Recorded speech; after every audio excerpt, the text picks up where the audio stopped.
An African-American widow and nurse by the name of Mary Means Monk purchased a lot in order to build a house for herself and her daughter in 1947. The lot was on Center Street in the Smithfield community of Birmingham, which was at the time zoned whites only. While work proceeded on the house, she and her able legal team made up of Arthur Shores and the late great Thurgood Marshall sued the city of Birmingham over their zoning policies. On December 20th, 1949, the court ruled in her favor. However, on December 21st, the very next day, her house was bombed. In her resilience and desire to be a homeowner, Mary rebuilt. Her house was bombed again. And again, she rebuilt, and yes, her house was bombed a third time. By 1966, there were more than 60 unsolved bombings in the Smithfield community, and the community ended up earning the moniker Dynamite Hill. And Birmingham became known as Bombingham. It was children like activist Angela Davis, who grew up in Smithfield as a child, hearing bombs go off late at night, provoking terror and trauma as intended. In order to fix housing history, we must confront housing history. And that's where BuildUP comes in. We partner with Birmingham Civil Rights Institute to lead walking tours through communities like Smithfield. And on these tours, students learn that home ownership is still the #1 way to create wealth in this country. They also learn that for African Americans, that road to home ownership has been stifled by racism, legacies of segregation, redlining, loan discrimination, and outright terror. And so they also learn about stories of courage, resilience, and self-determination of people like Mary Means Monk. BuildUP is a workforce development high school focused on educating and equipping students for jobs and careers in trades while also preparing them to be homeowners in the same historic yet blighted communities of Birmingham. Mary's house was bombed because she dared to challenge Jim Crow's color line. Conversely, I had the blessing to grow up next to the Ellis family, an African-American family that became my extended family. I've been here the past few days, and I've been reminded at how rare and unique my opportunity was and what good fortune that I had. Our country is far too segregated to this day, and that's why BuildUP exists. I've seen firsthand as an educator the power of combining it with housing and with workforce development to create opportunity, to build transformative, liberating wealth through home ownership. And that wealth and home ownership can then unite communities and can transform communities. BuildUP is a unique school, preparing its young leaders like Tori here, standing next to James on the far right, by learning from other neighbors, like Jack and Carlos there. They're sharing their wisdom, they're sharing their knowledge as industry experts and mentors. Tori joined BuildUP at 16, bright, wide-eyed, young talent in the making. But his journey really celebrates and embodies our 4 core values and our core pillars that you see here. Because Birmingham is marked by such intense and systemic racial injustice, we believe the only path forward to dignified healing and transformation and prosperity must be led by the community, Tori and his peers. These challenges our young people become deeply connected to. And it's through that proximity to their challenges that they are then able to start to address them. They're in positions to lead the change that their neighborhoods desperately need, while also solving critical labor market challenges in the construction and real estate industries. Now, equity has become this cultural buzzword. We've heard it again and again. And it refers often to our attempts to level the playing field. But after James' story and what we know is that's next to impossible. We don't believe it can happen without reframing it. So true equity can only be found when folks have a stake in their communities. Ownership to us means taking a responsibility not just for a house, but for the future of your city. And so Tori and his peers are learning that owning a home also requires leading lasting change. Resilience is about overcoming barriers, just as Mary did. Now, thankfully, our journey is not a solitary one. So Tori's resilience is nurtured through partnerships and collaboration. BuildUP students benefit from strategic alliances across sectors, such as our partnership with Brother Let's Talk, a group of Black mental health professionals who are preparing our young people for all of life's challenges that they will face. Birmingham's dark past is coming back because of its focus on equity and excellence for all of its citizens. Now, what does this excellence look like? Well, at BuildUP is directly connecting youth and their learning, both academic and workforce, to career aspirations, culminating in great jobs and home ownership. Tori's education journey goes beyond academics, connecting him to the world of work, where he can learn so much at an industry partner like Blocks, a modular builder, where for the last 3 years, he's been apprenticing with them on their engineering team, installing HVAC systems. So Tori's success stems from buying into all this, but his journey symbolizes hope. He and his classmates are rewriting Birmingham's narrative, from Birmingham to Birmingham, and they're empowered with work skills, with hopefulness, and with home ownership. And they're pushing Birmingham towards having the highest Black home ownership rates in the country. Now, we face immense challenges that we've heard from everybody who's stepped on this stage. Communities impacted by industry loss, suburban flight, and disinvestment. It's a daunting problem, but BuildUP, we tackle it by instilling agency in the young people in their communities to be and drive that necessary change. Our approach starts with empowering our students to directly impact the blight that they see on the way to school each day. Whether by cleaning and greening overgrown lots or renovating dilapidated houses, they're leading catalysts of transformation while also developing industry values.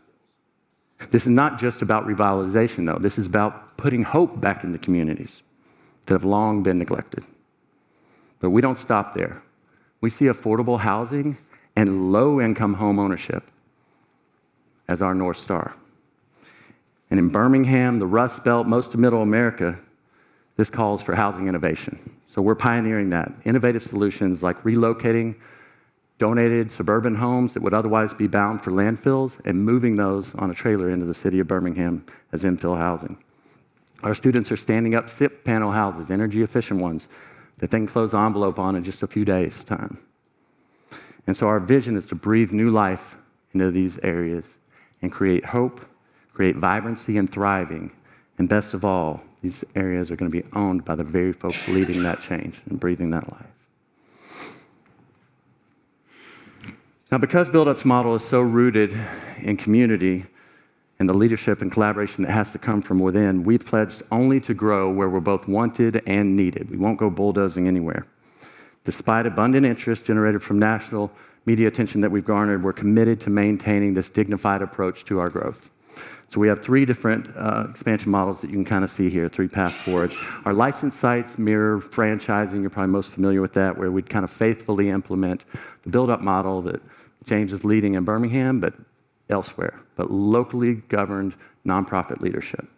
The retrofit path takes what we have unique about BuildUP and overlays it with existing programs in other communities.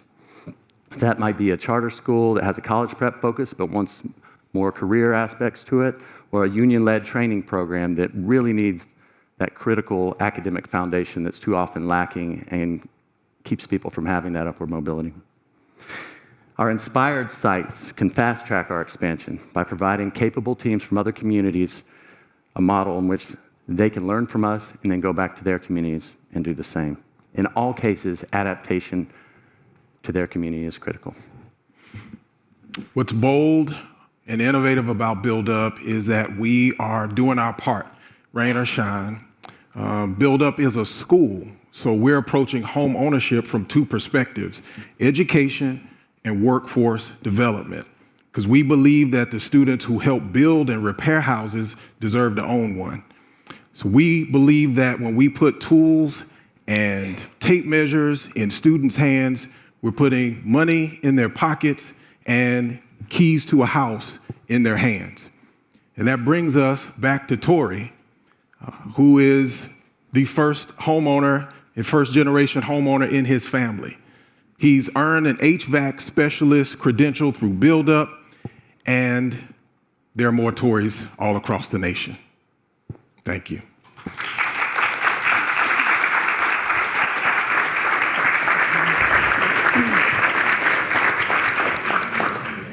Thank you both. We'll go to Stacy for our first question. Great job. Congratulations to getting here. I feel like I have to say that since these folks have set the stage for that. I'm actually from Alabama. Yeah, how about that? And Birmingham has a special place in my heart. I wonder if you could give us not just the trajectory of your students, but how are you finding the students? What's your retention rate like? What are they doing post-graduation? Would you mind giving us a little color on that? Yeah, it's a great question, and what's up, homie? So we're finding students really word of mouth. The best way we attract students is through other students and other families who've had great success at BuildUP.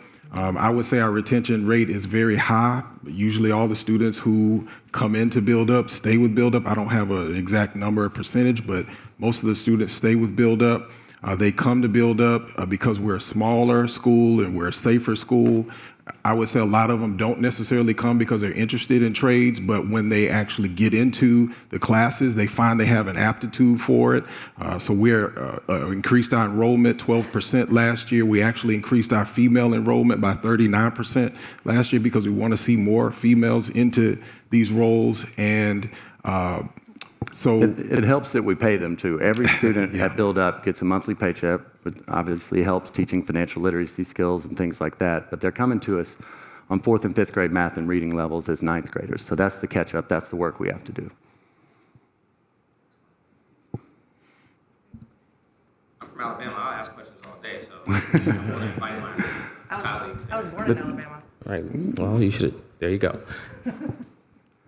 We're going to turn it to football in a hurry if we don't get questions. I'd like to continue along that line of questioning. Can you talk about some of the outcomes you've experienced so far in your Birmingham examples? yeah, I would say we have about 30 students in our postgraduate program. So BuildUP is really a six plus year program. So it's the 4 years of high school, and we track students once they finish and graduate for the next 2 years. So they're taking several options of a pathway. They can go straight into a job, which several of our recent graduates did. They can go to a 4-year college or a 2-year college. And once they acquire a job earning at least $40,000 a year, then they become eligible to buy a house, which is what Tori did. Yeah, and they come away with 3 industry credentials. So they take those and are ready for the world. But 2-year colleges, we have a community college system partnership that starts junior year, so they're earning credits as high schoolers, learning what it takes to persist through that. Some take those 2-year degrees on to 4-year and pursue, maybe go from an electrical journeyman's license or something to electrical engineering. The 2-year instructor comes in to BuildUP twice a week and is teaching classes, so they're getting high school credit and college credit for those classes for free. So I want to, can you hear me? Yes. One, I want to congratulate you both on this work. I think it's fantastic work. We've heard so much great work in the last day or two. Second, the having young people focused on building skills and home ownership sooner rather than later in our community is priceless. And so I just think programmatically, I like all the bases you touch. Could you talk about sort of the supply side of this a little bit in terms of there was Housing or talent? Housing. I'm sorry. Yeah. No, I get the first questions kind of answered that for me. On the housing supply side, could you talk about how you find size, source, opportunities that way? Absolutely. So I'll start by saying, you heard Middle America, Rust Belt, and Birmingham's unique because it's followed as a city Rust Belt patterns, but as the area metro has followed Sun Belt patterns of growth. And so we have a ton of vacancy, ton of so land is basically free, but then we run into infrastructure issues and all that. What we've known we've always wanted to grow it though, so we've developed a tool belt. So our very first house, we were hoping to work with our land bank, but it's not nearly as high functioning as, Cleveland, who wrote the book on that in Cuyahoga County. So it took 22 months to get that. So then we worked with a bank that had, REO property. And then we bought our third house, just bought off Zillow. It needed some work, but it was for sale. Then we started working we could get state tax deeds. Of course, you have to quiet the titles on those. And we have all kinds of heirs, property issues. But we've developed kind of a tool belt for acquisition. The challenge, especially with labor costs and our students they're not free. The days of free black labor in this country are long gone. Our students are being paid for their hard work. And so it actually costs more to use our students on homes because they also learn by making mistakes. That said, the challenge is the materials and labor that have driven up costs. We can kind of acquire very cheaply. And so I think we're more of a solution for rural and for, middle America.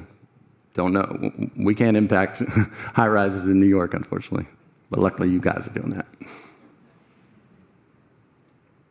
Bowie? Yeah, thank you for all that. I'm just wondering, you are a school, and I was just wondering how much the acquisition rehab, like as a developer, a piece of it is integral to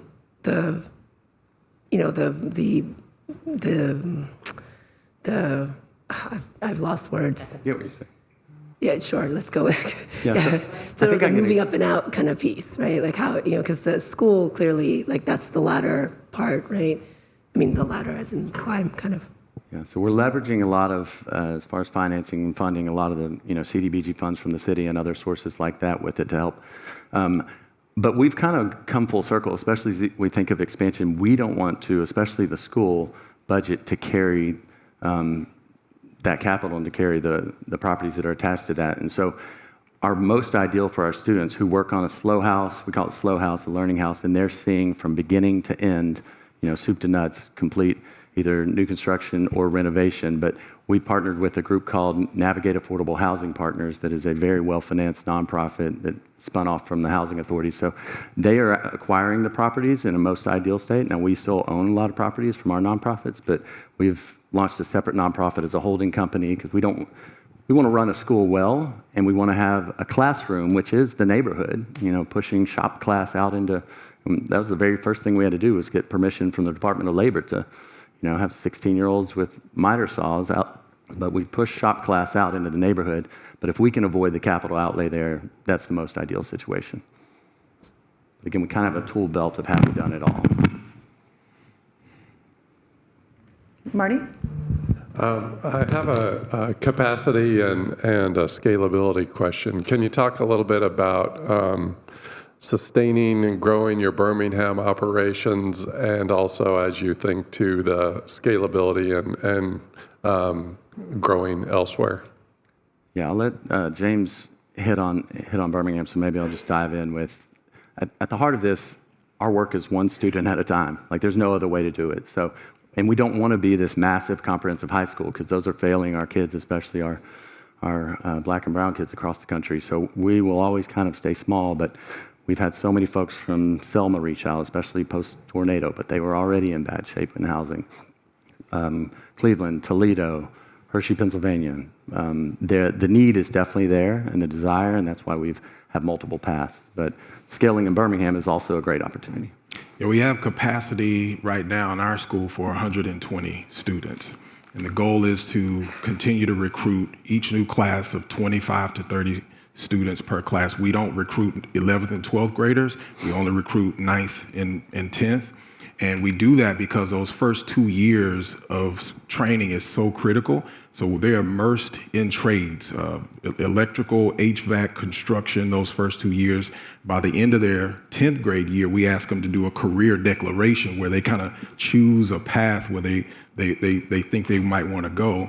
And if they choose electrical, then we'll partner them with an electrical partner that they actually get to go and do an apprenticeship or an internship with. And of course, they're teenagers, so they could change their minds, right? So that's only one semester. And if they want to continue, they're allowed. But if they want to change and try HVAC next, then they can do that as well. So we have partners in every category, and those internships are critical to their growth. I'll say too, we've explored going younger. Like if you're an educator, I started as a first grade teacher, and then I said, these kids are already behind. I'm gonna have to teach kindergarten, and we ended up adding a pre-K to our school in New Orleans because of that. But adding middle school, best practice in workforce development is exposure, early exposure. So middle school at the latest, 6th grade. We learned a lot of this from Switzerland and Germany and going overseas to see the folks that never got away from apprenticeships. One quick note too, we do a summer boot camp for rising 9th and 10th graders. So it's a short 4-week process where they're introduced. Most of our students have never held a power tool, never cut a piece of wood before in their lives. And so that boot camp introduces them to what life at BuildUP would look like. So the slow house concept is one that's well known in the sort of built world for a teaching tool. But at what point are they seeing real-time construction with trade scheduling and so forth? Is that sort of an 11th or 12th grade opportunity, or? Yeah, so that would be more 11th and 12th grade. We allow them to kind of make those mistakes in 9th and 10th grade. So by the time, which is why we don't recruit 11th and 12th graders. So by the time they hit 11th and 12th grade, we want them to have some skills where they can add value to a potential employer, because that's how we're also looking at this, the reality. One of our students right now is a senior. He's working on a $140 million green project with one of our partners, Hoare Construction, and they love him. And he's getting experience in green manufacturing. And so that's what it can produce. Rebecca? Thank you, guys. I don't know the organized labor climate in Alabama at all, but I'm wondering if you have any partnerships there. When I think about like ways to scale and really get to systems change, there's a lot of room for improvement in that area, and so I just wondered if there's how you've thought about that. Yeah, as we've explored, I've mentioned Cleveland already, much stronger union presence there, and that's where we would, less than 5% of, at least on the commercial side, 5% of work, construction work in Alabama goes to organized labor and unionized contractors, electrical, you name it, across the state of Alabama. So it's much less, but we do have partnerships with other training programs, and those folks have been doing this for years, but the challenge is there's no upward mobility in this industry if you don't have fractional reasoning, multiplicative reasoning, if you don't have that core foundation, you can, you're stuck in $20 an hour, and we want our kids moving up. Great. We have a great math teacher. All right. Final question from anyone? Right, 2 minutes to talk football. All right. Thank you both very much.